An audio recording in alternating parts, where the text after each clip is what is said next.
भारत सेवाश्रम संघ वो संस्था है जिसके कारण आज पश्चिम बंगाल भारत का हिस्सा है। और भारत सेवाश्रम संघ, इस्कॉन, रामकृष्ण मिशन, इस प्रकार की संस्थाओं को बदनाम कर वो मुस्लिम वोटर्स को खुश करना चाहती हैं। इन संस्थाओं के रेपुटेशन को हर्ट करने का ममता जी सिर्फ चुनाव जीतने के लिए प्रयास कर रही है। कुछ समाचार भी है कि पुलिस वहां जा रही है इनके आश्रमों पे।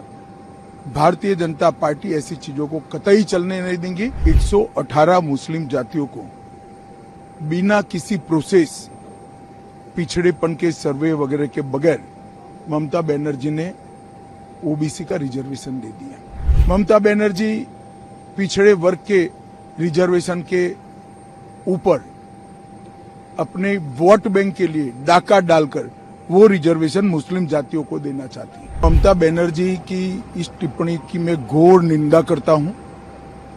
भारत सेवाश्रम संघ वो संस्था है जिसके कारण आज पश्चिम बंगाल भारत का हिस्सा है।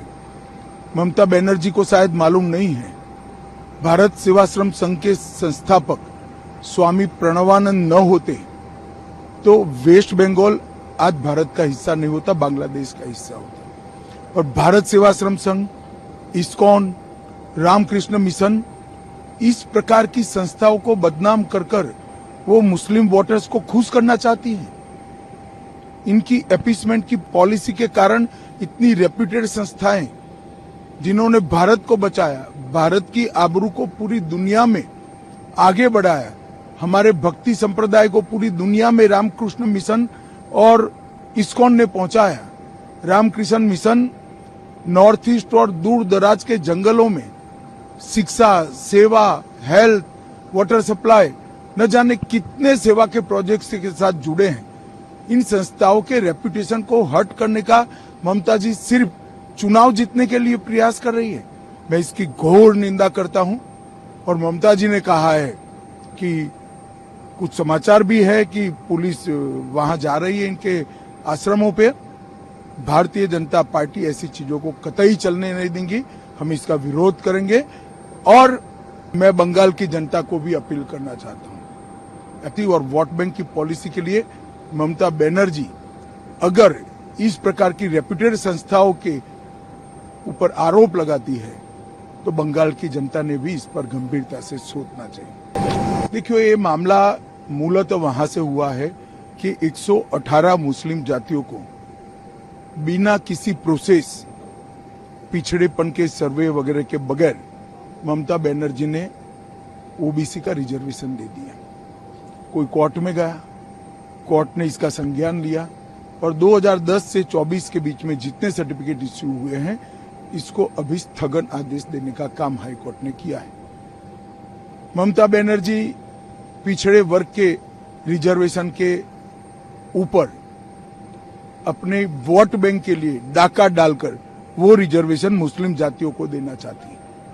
मैं हाईकोर्ट के फैसले का स्वागत करता हूं। ममता जी ने कहा हम हाईकोर्ट के फैसले को नहीं मानते। मैं बंगाल की जनता को पूछना चाहता हूं, कोई ऐसी मुख्यमंत्री हो सकती है, संवैधानिक पद पर बैठी हुई कोई व्यक्ति ऐसी हो सकती है जो कहेगी कि हम कोर्ट के आदेश को नहीं मानते हैं? किस प्रकार की मानसिकता से बंगाल का लोकतंत्र गुजर रहा है? मैं इसकी घोर निंदा करता हूं और हाईकोर्ट के फैसले का स्वागत करता हूं। और हमें सुनिश्चित करेंगे कि हाईकोर्ट के फैसले का अमल हो और जिनका अधिकार है, जो पिछड़े लोग हैं, पिछड़ा वर्ग के लोग हैं, उनको अपना अधिकार मिले, न कि अपीसमेंट की पॉलिसी और वोट बैंक की पॉलिसी के कारण जो पिछड़े नहीं हैं उनको रिजर्वेशन का फायदा मिले। ये पूरा इंडिया अलायंस, कांग्रेस तेलंगाना और कर्नाटक में ओबीसी के रिजर्वेशन पर डाका डाला, अब ममता बनर्जी ने ओबीसी के रिजर्वेशन पर डाका डाला। पिछड़ा वर्ग एससी एसटी का रिजर्वेशन छीनकर ये लोग अल्पसंख्यकों को और विशेषकर मुसलमानों को देना चाहते हैं। भारतीय जनता पार्टी इसका सख्त विरोध करती है।